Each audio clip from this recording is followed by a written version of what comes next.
Hello, in this video I want to show you how to remove AirPods 4 from any Android phone or iPhone. And to do this, as you can see right here, we have the AirPods connected. We can click on the arrow next to it. Then there's the unpair. Click on it to remove it from your device. Now let's try it on our iPhone. But first I need to pair it.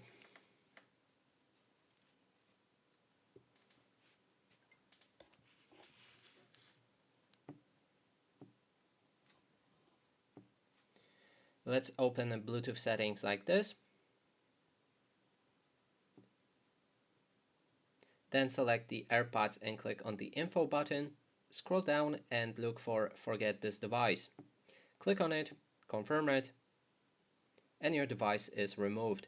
And that's it for this video. Hope you like it. Please consider subscribing to our channel, leave a like and a comment below.